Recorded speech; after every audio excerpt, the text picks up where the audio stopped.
I want to talk about something else in the time we have left, and it's this thing. It's this. The left loves science when they can manipulate it.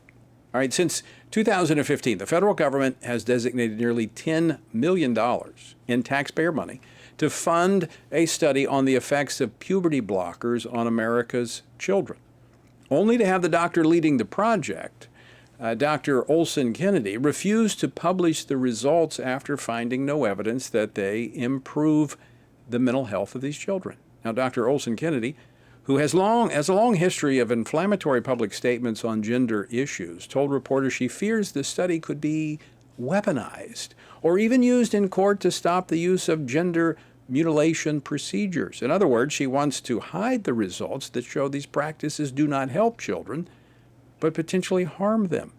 Joining me now to discuss this and more is pediatric endocrinologist Dr. Quentin Van Meter. He is the immediate past president, now executive committee member of the American College of Pediatricians.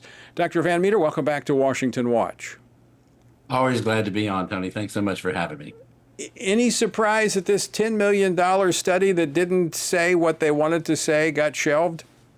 Well, it's interesting. This $10 million study started as a $5 million study under wraps at the NIH. No one could find it on the NIH funding information when it was first proposed.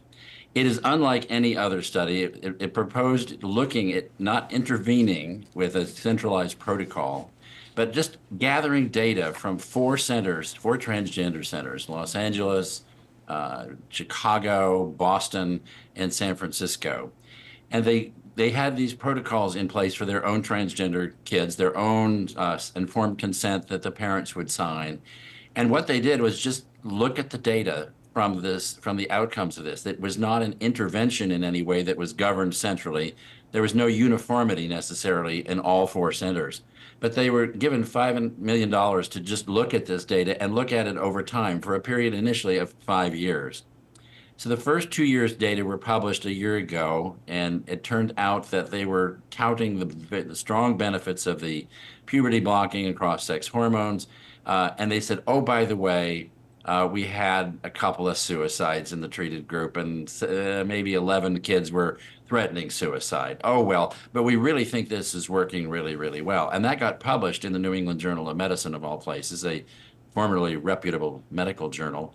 And it was touted as showing success of the interventions. Well, less than a year later, we've got Dr. Olson Kennedy admitting that something that Europe has known for the past 5 years, that the puberty blockers do not do anything to improve mental health.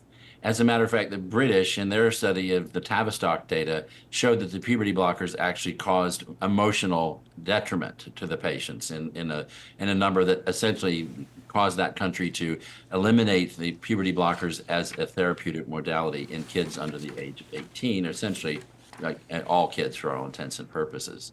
So the Europeans have known this was the case. Dr. Olson Kennedy openly had derided that as nonsense, indicating in her discussions with people that Europe was still going full speed ahead treating kids with puberty blockers, that England was not indeed banning use of puberty blockers. And all of a sudden, she looks at her data and says, oh, darn, it doesn't show what we intended it to show. So we're just not going to publish it. Now, that is patently dishonest. It doesn't pass the smell test. It freely admits that the protocol, which the only reason these kids are sent down this affirmation so-called pathway, is to save their lives from committing suicide, which they guaranteed would happen without intervention with puberty blockers. That's their strongest selling point. And this is where they even use this to guilt parents into going down this path, is it not?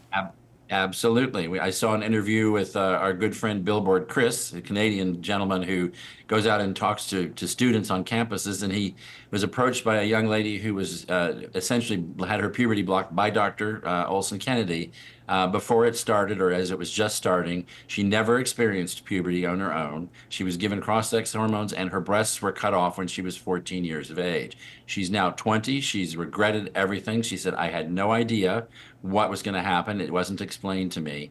She said, I went into the appointment, and in 30 minutes, Dr. Olson Kennedy essentially recommended puberty blockers, and that was it. and she was never interviewed in terms of her mental health or what her undercurrent problems were. Just blasé, we're going to do this and we'll see what happens. So this experimentation clearly hasn't worked. Olson Kennedy admits it. This should be a signal to all the transgender centers in the United States, not just the 4 involved in the study, that it's time to shutter their doors, let these kids get back into the mental health arena where they belong.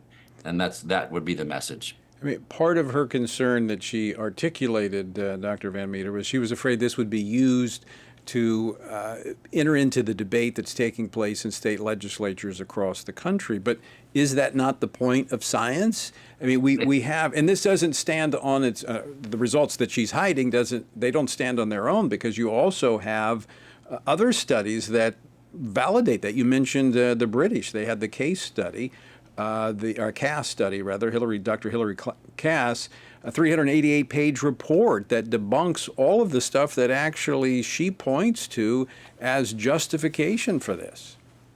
Correct.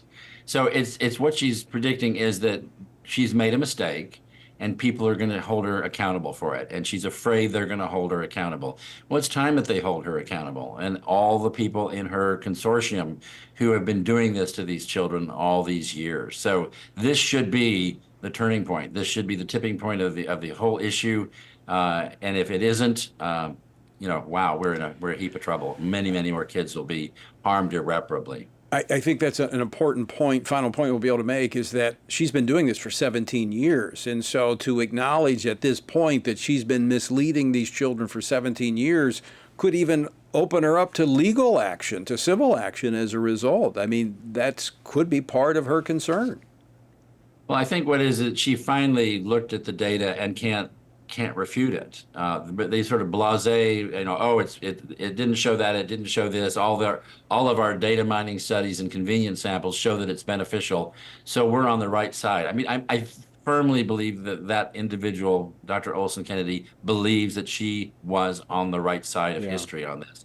But now she's not. And that should, if she moves an inch beyond that today, I think she will be putting herself in legal jeopardy. Well, it also shows that ideology, not science, drive their agenda. Absolutely. Dr. Van Meter, always great to see you. My friend, thanks for joining us today.